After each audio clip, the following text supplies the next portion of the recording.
Doey's story is simply a masterpiece, our ally turning against us, and we experience a snip of it in Chapter 4, because there are several things hidden from us throughout the game, such as when we first encounter him, he's all nice and friendly, but then things start to get all mysterious. He changes personalities back and forth, going from afraid, friendly, to mean, until eventually he snaps. But how, and more importantly, why, and who even is he? What horrifying experiments did he suffer? And not only that, why would he even betray us to begin with? Well, join me, Twisted Animatronic, as we uncover all the secrets in today's video of who Doughman really is. Because immediately in the opening VHS tape, he is the kid we see who gets the invitation to the Playtime Co. factory. We then later see him on a catwalk above huge vats of like Play-Doh. Unfortunately, he gets extremely close to the guardrail and falls into one of these vats. This leads the Playtime employees to actually have to fish him out of one of these vats. Now obviously after that he'd be presumed dead, but that wasn't the case. They use him for a project called Project Dougman. Later on in the game we then find a note in the kitchen area which is entitled to his mother and father, and it says this: "We can give him back to you. Your son Jack can live. Show this message to no one. 6 weeks from the time of receiving this letter, return to the Playtime Co. factory. Someone will be waiting for you there, a friend." And this is where things start to take a drastic turn. You see, obviously after receiving that letter, the parents do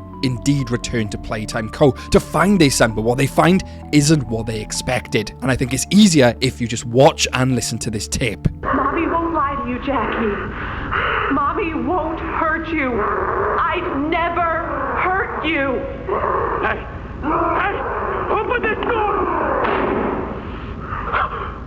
Oh, God. Susan! Please! Open the door! Please!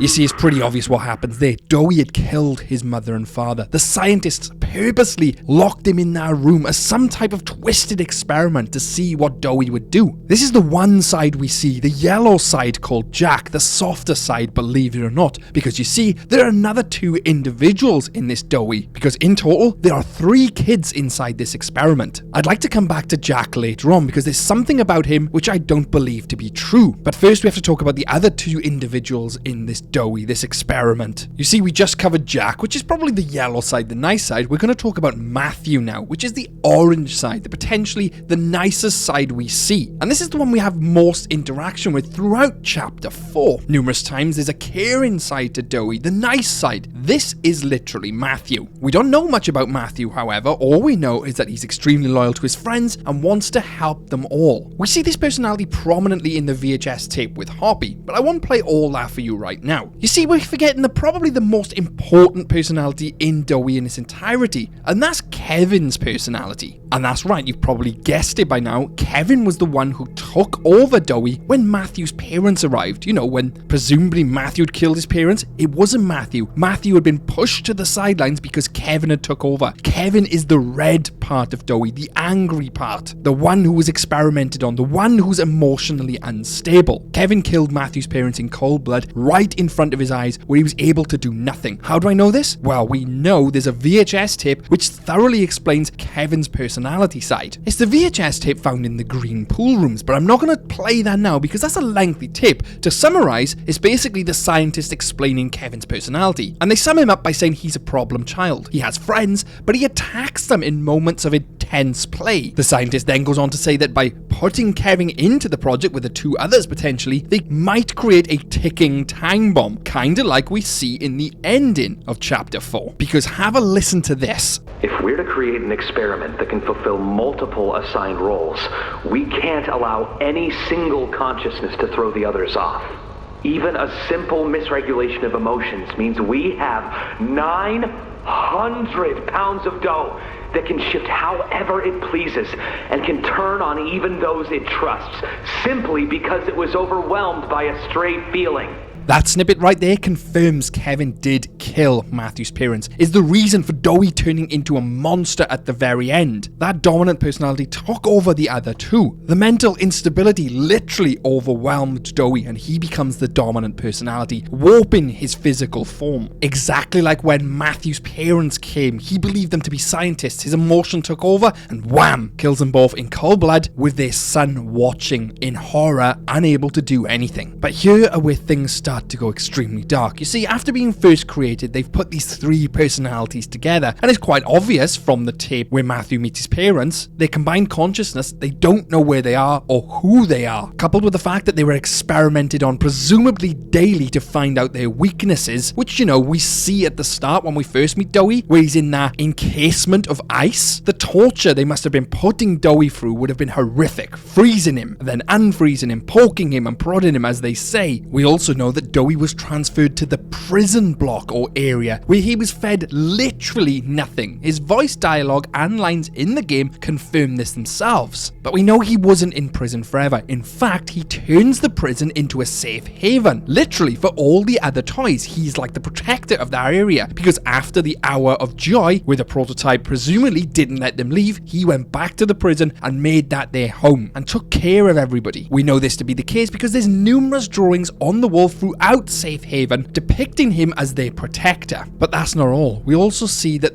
Safe Haven and his protector Doey started to lose the war against the prototype, because you see, the prototype wanted in the prison to get all the toys. Doey, on the other hand, didn't allow that, set up defenses, and went to war against the Doctor and the prototype. But over time, this mural shows that they're losing that war. And not only that, Poppy abandoned them. How do I know all this? Well, Doey actually makes a sad tape where he explains that Poppy was the first one in charge of the Safe Haven, but then leaves, abandons them, and he's very scared because he doesn't know what to do without her. He thinks he wants to do the same thing, he wants to leave, but he can't because of the other toys. They're hungry and scared and not like him, as what he says. So he decides he isn't going to leave them, he's going to go back and be their protector because they need him. But this is where things take a sad twist. You see, Poppy does come back with us. Doey is obviously happy to see Poppy, but there's a twist here. Poppy wants to destroy the entire factory, and in doing so would destroy Safe Haven and potentially the toys. Everything Doey's been working so hard to protect. Needless to say, Doey's perplexed at Poppy's plan. Then all of a sudden, Ollie is saying that the prototype, the one they've been battling all along, is outside Safe Haven. Doey has to rush to the front of Safe Haven to protect them all. But it was a trick. The prototype wasn't outside, and when he returns to Safe Haven, it's been completely destroyed, killing all his friends he's been working so hard to protect. In front of his very eyes, they're all dead. And who's to blame? Well, us and Poppy for bringing the prototype down there, for trying to go through with this terrible plan. Someone he trusted himself has just killed, indirectly, all of his friends. Everything he's been working so hard to protect. And for a moment, he loses complete control. All of his personalities go into a rage, and he transforms physically into this snake-like creature with a huge mouth and teeth, and inside, 3 children heads. That is the personalities of Kevin, Matthew, and Jack. In this rage, they chase us down, but eventually, the 2 personalities subside where they don't want to chase us down anymore, and we see this in their final moments, which is very sobering and sad, because you see, we do defeat Doey,